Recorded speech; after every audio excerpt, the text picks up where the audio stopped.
You must know Gatsby. Vive le cinéma français. Pensez pas que vous avez fait assez de mal comme ça autour de vous. Tu as une tête de déterré, Robert. Why so serious? Vous avez vu une vraie licorne vivante? Pourquoi tu pleures? Maybe I'm not good enough. I'm Captain Jack Sparrow. Vous voulez tout savoir de l'actualité du cinéma, les critiques, les infos exclusives et la possibilité de gagner plein de cadeaux? Vous êtes au bon endroit, bienvenue dans Clapement 5. Je m'appelle Aurélien Rapatel et j'ai le plaisir de vous retrouver pour un nouvel épisode de votre podcast cinéma préféré.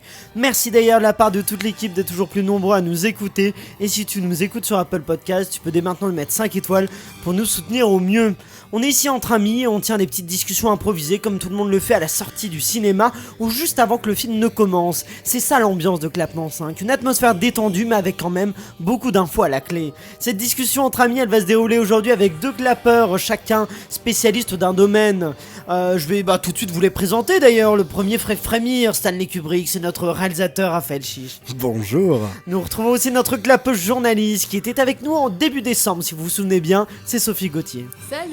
Est-ce que tout le monde va bien en ce petit lundi? Très très bien. Ça va bien ce petit lundi, et toi? Eh ben ça va très bien, écoutez, surtout qu'on va parler aujourd'hui du nouveau film de Michel Hazanavicius, Le Prince oublié. Donc Michel Hazanavicius, on sait tous que c'est le réalisateur des deux premiers OSS 117, pas du troisième, et que c'est le réalisateur de The Artist qui a donc eu l'Oscar du meilleur film, si je dis pas de bêtises. Tu dis pas de bêtises. Ah bah moi je suis ravi. Le Prince oublié raconte donc l'histoire d'un père interprété par Omar Sy qui chaque soir plonge dans le monde imaginaire de sa fille en lui racontant des récits où il est le prince de ses rêves jusqu'à ce qu'elle grandisse et mette un terme à ses histoires du soir. Chers clapeurs, vous allez nous donner votre avis à la fin de ce podcast. Je vous demanderai de mettre une note pour indiquer à tous ceux qui nous écoutent si c'est un podcast c'est un film que Clapement 5 recommande ou non. Faudra mettre donc de 0 à 5 claps, sachant que 0 est donc la note la plus faible et 5 la meilleure. On va commencer avec toi, Sophie. Vas-y, donne-nous, qu'as-tu pensé du Prince oublié? Alors, le Prince oublié de notre ami Michel, je dirais que... Michou, comme on l'appelle. Notre cher Mich. Alors, je dirais que j'ai été agréablement surprise par cette fable pour petits et grands. Oui. Qui propose quand même un univers assez coloré et dynamique qui fait penser à un décor de film un peu à la Tim Burton mais en même temps à un parc d'attractions style Disneyland. Donc c'est quand même assez sympa et je dirais que ce qui est intéressant aussi c'est que quand même c'est un métafilm dans le sens où les coulisses du rêve du papa sont en fait des studios de cinéma. D'ailleurs ça fait très Warner Bros et on y voit les décors, le système de loges avec les plus grands rôles qui ont de meilleures loges et il y a un peu en fait Hazanavicius il va parler de ce star system qui ne marche que pour un temps et pour lequel certaines stars finissent par être en fait oubliées comme les papas par leurs petites filles. Comme dans The Artist finalement. Exactement. C'est vrai qu'en fait en le disant ça tu viens de me faire penser à la comparaison entre les deux. Et j'ai trouvé que le paradoxe, le parallèle pardon, il était quand même assez intéressant et donc du coup bravo Michel et puis ça reste quand même un conte plein voilà on t'invite quand tu veux viens dans Clapement 5 mon pote et c'est un conte quand même plein de bons sentiments et plein d'audace et franchement je le conseille et je pense que ça a comblé autant les petits que les grands. Très bien, donc conseillé par Sophie, toi Raphaël. Pas conseillé par Raphaël. Pas conseillé par Raphaël. non, mais je comprends ce que tu dis. Non, c'est vrai que j'avais pas fait le parallèle avec The Artist, mais c'est vrai que c'est intéressant et que quand on y pense, c'est vrai que c'est un thème qui est du coup qui est assez qui revient quoi, donc c'est intéressant. Maintenant pour parler du film en lui-même. En fait, moi, à la moitié du film, je me suis dit, bon, ok, donc c'est un film pour enfants. Et c'est là où je te rejoins pas sur le côté petit et grand, parce que je me considère grand aujourd'hui, malheureusement. Mais j'ai pas du tout été touché par le film. Je trouve que le film en lui-même tient sur 4 lignes. Effectivement, il y a ce côté, la petite fille grandit, donc le papa s'en va, mais il y a des incohérences de scénario, puisque alors on spoil pas. On annonce qu'on va spoiler. Alors on spoil, il y a plusieurs princes et donc le prince va changer, sauf que le prince passe du papa à l'amoureux. Ça c'est dans la bande-annonce. Voilà, oui voilà, du coup j'avais pas vu la bande-annonce. C'est un petit spoil hein. Ouais, c'est vraiment, voilà, mais le prince passe du papa au petit copain. Il y a ce côté justement qui était intéressant au début du film où effectivement on passe de l'autre côté, donc de l'envers du décor, mais les personnages qui sont des personnages dans l'histoire racontée restent en fait des personnages même en dehors du décor. Donc c'est vrai qu'il y a ce truc, j'ai l'impression qu'on va pas au bout de l'ambition du film qui est vraiment de sortir. Moi j'aurais bien aimé que ce soit des personnes totalement différentes en dehors des rêves et qui se vêtissent, qui s'habillent, merci, tout simplement. qui s'habillent de leurs plus beaux costumes pour aller faire rêver la petite princesse. Donc voilà, moi j'ai pas accroché avec ce film-là. Je l'ai trouvé. Alors je te rejoins.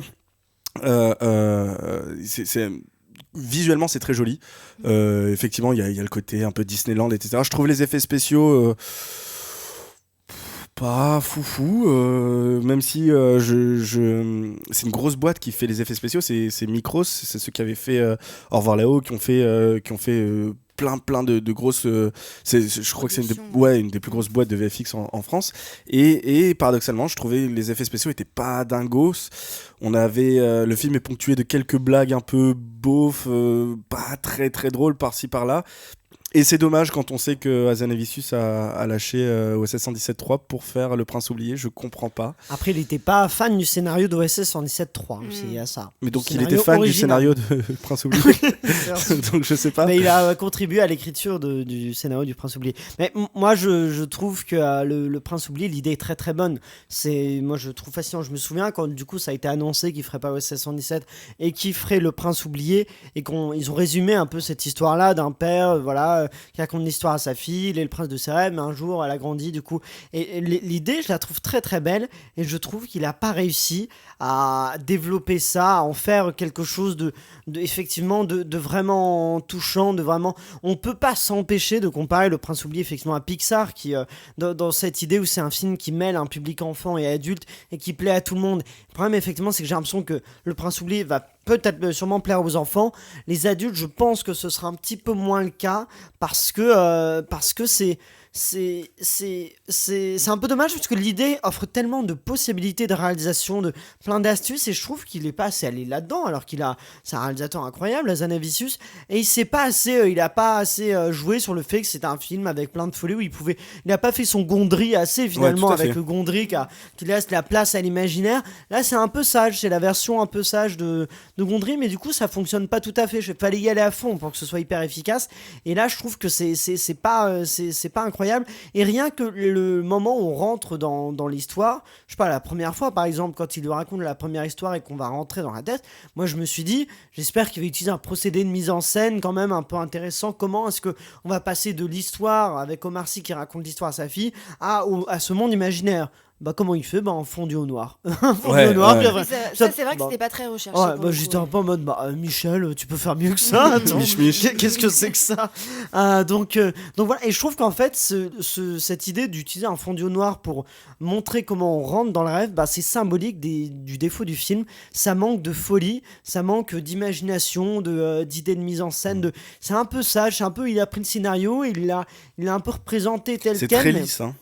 C'est ça, c'est un peu lisse, et c'est dommage. Et après j'ai un petit souci aussi, parce que je trouve quand même Michel Hazanavicius le dit, et ça se sent même s'il le disait pas, que c'est un grand fan de Pixar, et je trouve quand même qu'on est l'histoire est pas assez, il y a pas un caractère assez précis à l'histoire pour qu'on ne la compare pas à Vice Versa, qui est donc aussi dans la tête de cette petite fille qui connaît des changements, et son monde intérieur est bouleversé, et on suit le monde intérieur. C'est la même chose, sauf que là c'est des rêves, et dans Vice Versa c'est vraiment dans son esprit, mais les mêmes bouleversements. Il y a des trucs qui s'effondrent, il y a des anciens personnages qui sont oubliés, qui s'effacent parce qu'ils sont oubliés, et on retrouve plein de motifs, et je suis en mode moi je suis contre l'idée qu'il faut comparer, parce que le fait que ce soit une référence c'est très bien, il n'y a pas de souci, mais ce qui m'embête un peu, c'est le fait de me dire mais ça va pas plus loin, justement, pour qu'on le compare pas, fallait que c'est un angle, une attaque, un truc un peu différent, et là je trouve que c'est un peu ça, quoi. Ça va pas plus loin pour qu'on se dise pas oui c'est une référence à Vice Versa, on y pense, mais il n'y a pas que ça, on sent Pixar, on sent il y a la porte, bon après ça peut être un joli hommage, la porte que tient le personnage dans les rêves de Bérénice Bejo, cette porte qui mène ailleurs, qui fait penser à la porte de Monstres et compagnie. Ces personnages qui s'effacent quand ils sont oubliés, il y a ça. Il y a la fosse où les personnages sont oubliés, qu'il y a dans Vice Versa, avec l'éléphant qui s'efface. Et aussi l'idée de s'effacer quand on s'oublie, c'est dans Coco, avec les morts qui s'effacent quand plus personne ne se souvient d'eux. Du coup, on sent vraiment cet héritage Pixar, sauf que je pense que justement ce qu'il aime chez Pixar, Zanavicius, il a pas réussi à le recréer là. C'est cette folie, ce truc qui plaît à tout le monde, qui parle aux grands comme aux petits. Ça parle pas vraiment aux grands, je trouve. Moi, je suis entièrement d'accord avec toi, et c'est vrai que l'idée de refaire quelque chose qui a déjà été fait enlève un petit peu de. Pour moi, c'est pas refaire. Je dis vraiment que je pense qu'il avait son idée. Bien sûr. Et que c'est trop proche de Vice Versa pour qu'on puisse ne pas le comparer. Mais en fait, je trouve que dans Le Prince oublié, on a l'impression qu'il y a une espèce de surcouche Disney imposée, alors qu'en fait pas du tout. Et du coup, on a l'impression, connaissant le cinéma d'Azanavicius, qu'il y a eu des barrières, qu'il n'est pas, justement, comme tu disais, et je te rejoins totalement, il n'est pas allé au bout de du sa truc, folie. Quoi, Il fallait y aller à fond. Il a une idée sur un monde imaginaire. Ah, mais clairement, mais surtout qu'il y avait beaucoup de choses à faire. Et je pense que l'imaginaire, justement, j'aurais beaucoup aimé qu'il le fasse façon Gondry, c'est-à-dire avec quasiment des nuages dessinés à la main, un monde comme ça beaucoup plus réel que ce truc vraiment dessin animé. Après, c'est logique, je pense que Azanavicius défendrait ça en disant bah oui, mais les enfants regardent des dessins animés, donc leur monde imaginaire ressemble à ces trucs en 3D. Je suis d'accord, mais bon, ce que dommage, c'est que c'est pas très beau à voir aussi, donc tu passes pas un moment très agréable visuellement dans le rêve. C'est vrai que l'esthétique, il était pas tout le temps au top. Après, le chef opérateur, c'est Guillaume Schiffman quand même, qui est donc le chef opérateur de The Artist, OSS 117, qui est un des plus grands chefs opérateurs français, qui a vraiment un sens de l'image très particulier. Mais là, l'association marche très bien avec Azanavicius, mais là, je sais pas, la collaboration a pas été étincelante. Après, moi, je reste quand même assez indulgente avec ce film-là. Moi, je dis pas que c'est mauvais. Vraiment, voilà, non, c'est pas mauvais. C'est clair que c'est pas le film de l'année, mais ça reste quand même une comédie musicale. Ah bon. J'ai loupé ça. Tu te rends compte à mi-chemin qu'elle a pas du tout vu le bon film. Là, je crois que Sophie, t'étais dans ton monde imaginaire. Là, il y a que des gens qui ont chanté. Mais... Non, c'est une comédie familiale. Et enfant. Familial, justement, on dit que ça arrive pas à dépasser le stade des... Alors que moi, oui, un truc qu'il faut préciser, je sais pas si pour vous c'est le cas, mais alors moi je suis à fond, vraiment des dessins animés, je suis très bon public. Il y a pas de souci, je me dis pas tiens, je suis adulte, ça me plaît pas. Le Retour de Mary Poppins, j'ai adoré. Du coup, Coco, il y a plein de dessins animés, même des trucs. J'ai vu le Spice in Disguise, je sais plus comment ça s'appelle en français, Les Incognitos avec Will Smith en dessin animé qui était un espion, tout ça, ça m'a beaucoup plu. Donc j'ai pas un truc où je me dis c'est pour enfants, ça va pas me plaire. Ça aurait totalement pu me plaire, mais ça fonctionne pas. Je sais pas si c'est le cas pour vous, Raphaël. Toi, les films pour enfants, tu sens qu'il y a côté plus enfant. Moi, je suis pareil que toi. Je suis très client des films pour enfants. Là, pour moi, c'était un film pour enfants, mais j'avais l'impression que c'était. Enfin, je vais peut-être être un peu dur, mais j'avais l'impression que vraiment la cible c'était 3-6 ans, 3-9 ans, quoi. Oui, mais justement, ce que tu dis, c'est que finalement, donc ça aurait pu te plaire parce que tu peux aimer les films pour enfants. Non, tout à fait, mais moi c'était dans le sens du message. Oui. Ce qui veut dire que c'était quelque chose de tellement simple, sans double sens, sans. C'est quoi le message? Il faut laisser les gens grandir. Oui, c'est ça. Les enfants grandissent. C'est ça, mais les parents doivent l'accepter. Ah bah oui, ça, on le savait dis-nous pas quelque avant de chose voir qu'on le sait film. pas. Oui, c'est ça. En fait, ce qui est dommage, c'est qu'il ouvre des portes.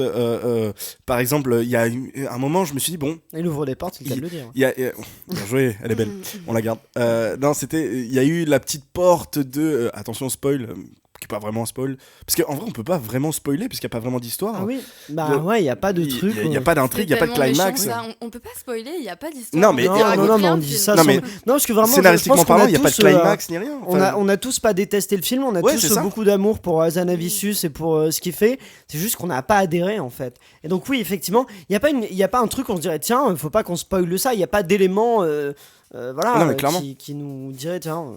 Non mais justement la porte dont je voulais parler, c'était pendant cette soirée donc où la petite fille fait une fugue, elle va à cette soirée. Il y a une espèce de ouverture sur le harcèlement ou les trucs comme ça, où je me suis dit, ah bah tiens, il y a peut-être un truc à faire, quoique ça paraît un peu gros, le coup de tous les ados sont des super méchants avec les petits, je me suis dit, c'était un peu lourd. Je me suis dit, bon, je vois pas, ok, d'accord. Parfois on était un peu dans le cliché. Ah ouais. Moi j'y ai pas cru l'humiliation de la petite par les autres ados. Franchement, ils s'en foutent. Ils s'en foutent, ils vont pas être aussi méchants avec c'était mal joué. Objectivement, c'était mal joué. Non, et puis Bérénice Bejo n'apporte rien au film. Enfin, je veux dire, c'est.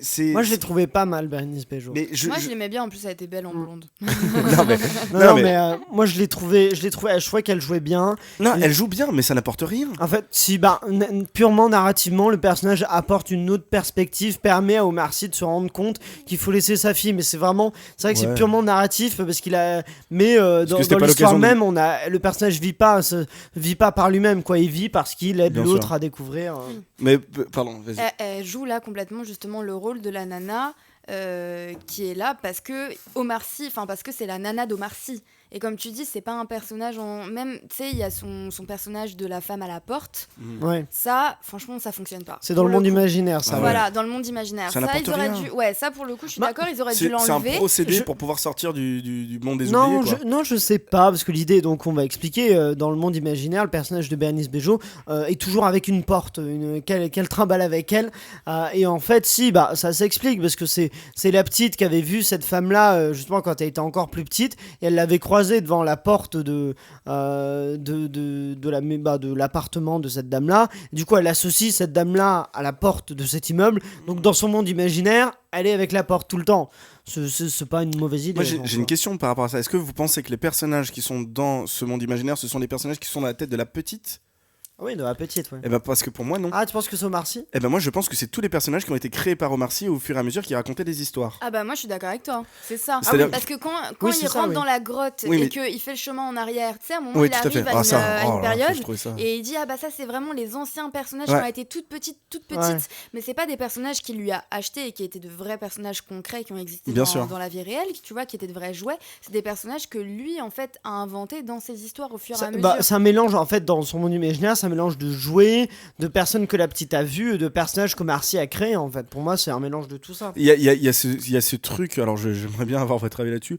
Le présent, le futur, le passé, on marche en arrière pour aller dans le ça passé. c'était cucul la Oh là là, Du coup, faut expliquer. Oui, alors, Il y a effectivement une séquence où la petite dit qu'aujourd'hui à l'école, elle a appris que pour aller de là, quand on avance, on va vers le futur, quand on recule. Non, que le futur est devant soi, que le passé est derrière soi, et que autour de le nous c'est le présent. Oui, Oui, voilà, enfin, elle a 11 ans quand même. oui, c'est ça, c'est vrai que Il y a- non, ça Ah c'est non, avant. c'était quand elle Ça avait avance eu pas. 8 ans ou un truc Ouais, elle comme ça. était plus petite, ouais. Non, mais il y a Mais plein. bon. Il y a plein de trucs. Alors j'ai tellement. Les panneaux publicitaires. Ah oui, avec qui des phrases. qui ponctuent le film, bon, d'accord. Le décor avec un espèce de my painting où t'as l'impression qu'il y a Toronto derrière. Je sais pas si vous avez capté. Il y a la CN Tower. À quel endroit le Alors, décor, dans la réalité ou dans le... Dans la réalité, quand tu vois quand tu vois l'immeuble dans lequel il vit, en arrière-plan, tu vois la CN Tower. Alors c'est pas Toronto, je crois, hein, la CN Tower. Si. Ah, Bon. je sais pas. Bon, bref, Ah, vous voyez cette c'est tour bien. là avec c'est une grande tour. Ouais. Qui est en matte painting. Et en dessous, tu vois un bus de la RATP qui passe. Enfin, je comprends pas l'intérêt de faire ça. Et enfin, ouais, il y a eu un détail des détails sur les décors qui avaient pas d'importance vraiment. Enfin, Qui voilà. avait peut-être pas lieu d'être. Je Bah, pense qu'il ouais. voulait en fait incorporer de la fantaisie dans le monde réel. Ouais, Et peut-être qu'il l'a fait de manière injustifiée. Et c'est peut-être ça qui a posé problème. Toi, tu la vois de la douceur, toi. Non, mais tu sais, Ouais. c'est pas grave. L'avocat. Oui, non, oui, mais peut-être qu'il voulait Bah faire justement, je vais vous demander vos notes. Quelle note, Sophie, sur 5 claps mets-tu au Prince oublié? Bah, je vais mettre un 3. 3, et toi, Raphaël? 2,5, je pense. Ah ouais, Oh, 2,5. ça va, t'es pas si méchant que ça. Je m'attendais à pire. Bah, 2,5, c'est pas foufou, quoi. Hein. Oui, mais t'aurais pu être plus méchant. Alors, Mais je suis pas quelqu'un de méchant. moi je vais mettre 3 aussi, donc ce qui fait 2,83, donc on va Ça dire va. plus 3 sur 5, donc on Bah, recommande ça les vaut, doucement. Si vous avez des enfants, allez voir le Prince oublié avec vos enfants, voilà, on peut vous le recommander, mais comme ça, bon, il y a peut-être d'autres choses plus intéressantes à voir. Je pense pas que ce soit un film. Après, c'est du cinéma français ambitieux, et ça, faut le Voilà. féliciter, le récompenser, donc effectivement, ça peut être mérité. Je pense que c'est un film qui se regarde par contre assez de manière assez sympa le soir sur TF1, Ouais. dimanche soir avec les enfants. Quoi. Oh non, surtout pas sur TF1, il y a la pub, ils vont pas arrêter de le couper par de la pub. C'est vrai. Sur France Télévisions, sans pub, ce serait mieux. Sur Arte. Sans pub aussi, tout à fait. Prince oublié sur Arte. Et vous, chez vous, dites-nous combien de claps vous mettez au Prince oublié. N'hésitez pas à partager votre note en commentaire sur Facebook, Instagram ou Twitter avec le @clap5. C'est la fin de cet épisode. Merci à vous tous de l'avoir suivi. Merci à tous nos clappeurs. Merci aussi à Ciné7, à OCD, Univers Ciné et la Cinémathèque française qui nous soutiennent. N'oubliez pas de liker le podcast et de le partager au maximum. Et si vous nous écoutez sur Apple Podcast, vous pouvez dès maintenant nous mettre 5 étoiles pour nous soutenir au mieux. On se retrouve dès mercredi avec l'interview d'une comédienne qui a partagé l'affiche avec José Garcia il y a quelques années. On l'a aussi vu dans un autre film avec Isabelle Nanty et Pef ou encore Thomas Solidares. Rendez-vous donc mercredi pour découvrir de qui il s'agit. D'ici là, allez au cinéma.